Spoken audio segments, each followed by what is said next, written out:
Hey everyone, and welcome to This Explainer. Today we're diving straight into our Chapter 4 content, and let me tell you, it's going to be a really fun one. We are going to embark on an interactive discovery of one of the most foundational shapes in our entire world.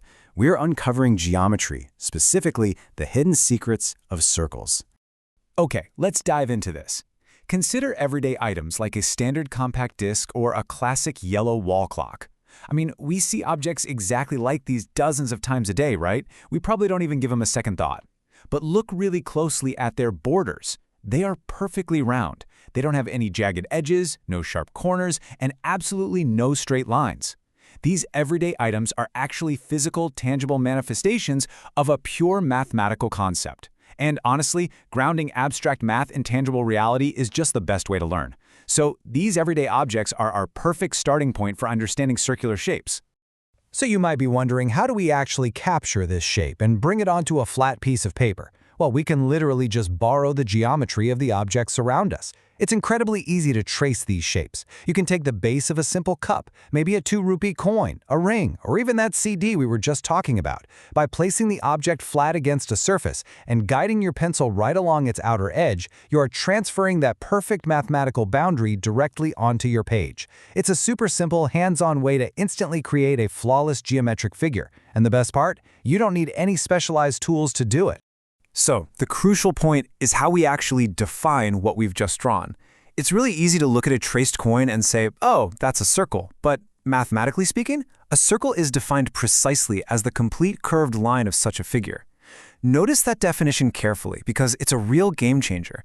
It doesn't necessarily mean the filled-in space inside. The circle itself is just that perfect, unbroken, continuous curved boundary. It's literally the track that your pencil just laid down on the paper. Understanding this specific distinction is absolutely key to unlocking the rest of the geometry we're about to explore. Now, a really beautiful aspect of geometry is how these concepts scale. Think about the tracing we just did. If you trace a tiny 2-rupee coin, you get a very small curved line. But if you trace the edge of a large saucer, well, you get a much larger curved line. Obviously, the sizes are vastly different, but here's the secret. Mathematically, they are exactly the same shape. No way, right? But it's true. A massive circle the size of a football stadium and a tiny circle the size of a pinhead share the exact same underlying properties.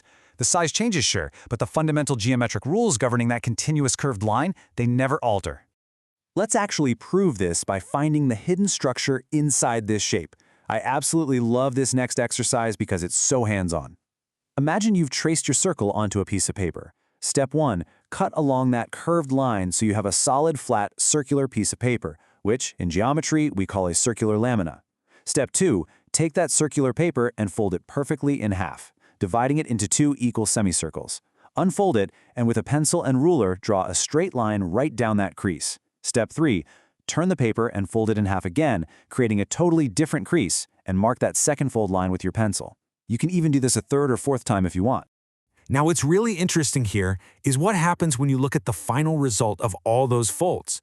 Notice how every single fold line you created by dividing the circle perfectly in half all meet at one specific location. It's like magic. They intersect at exactly one central point. No matter how many times you fold that circle perfectly in half, from literally any angle, the crease will always cross through this absolute middle junction. Without doing any complex math, you have just physically located the precise center of the circle. And finding that center? Well, it isn't just a neat party trick. It actually reveals the absolute core mathematical truth of the circle. If you take a ruler and measure the distance from that center intersection point out to anywhere on the curved edge, that measurement will be exactly the same. Go left, go right, go up, go down, the distance never ever changes. That unchanging distance is the defining characteristic of the entire shape. Later in math, we'll officially call this the radius, but for now, just grasp the beauty of the concept. A circle is simply a collection of points that are all perfectly, equally distant from one central anchor point. Right, so now that we know what a circle is and where its center is, let's talk about the space around it. A circle acts kind of like a boundary fence, dividing the world into 3 distinct regions. Let's do a quick spatial mapping activity to see this in action. Imagine your drawn circle. First, take your pen and mark an X anywhere inside the boundary. Second, carefully place a dot directly on the curved line itself. Finally, draw a check mark anywhere in the blank space outside the circle. It sounds incredibly simple, but you are actually mapping out strict geometric territories. And this brilliantly illustrates exactly how mathematicians define position in relation to a curve. That X you drew, it represents the interior, the space perfectly enclosed by our continuous line. The dot sits perfectly on the circle, meaning it is on the boundary itself, and the check mark exists in the exterior, the infinite space outside the curve. Whenever you're dealing with a closed geometric shape, literally any point in the universe has to fall into one of these three exact categories. It's inside, it's outside, or it's on the line. There's no in-between. So let's put your new geometric intuition to the test with a bit of a gamified challenge. We know that to draw a perfect circle, we need an object with a perfectly continuous curved base that maintains an equal distance from a center point. Think about the objects sitting on your desk or in your room right now. Which ones do you think you could physically use to trace that flawless, unbroken boundary we've been talking about? Let's analyze a few examples and see if they pass the test. Let's compare a standard blue water bottle to a typical rectangular eraser. If you flip that water bottle upside down and trace its base, you're going to get a perfectly smooth, continuous, curved line. It is a fantastic tool for drawing a circle. But consider the eraser. It has straight sides and sharp, hard corners. If you try to trace that, your line is going to abruptly change direction at 90-degree angles. There's absolutely no central point from which all the edges are an equal distance, so the eraser completely fails the circle test. Let's see how this builds with another comparison, a snare drum and a triangular wooden block. Again, the contrast is super stark. The rim of that snare drum is specifically designed to project sound uniformly, and to do that, it uses a perfectly circular hoop. Tracing that rim gives us our ideal curved line. The triangular block, however, is composed of 3 straight line segments connecting 3 sharp vertices. It's a great shape for sure, but it absolutely will not help you draw a complete continuous curved line. So the drum easily wins this round.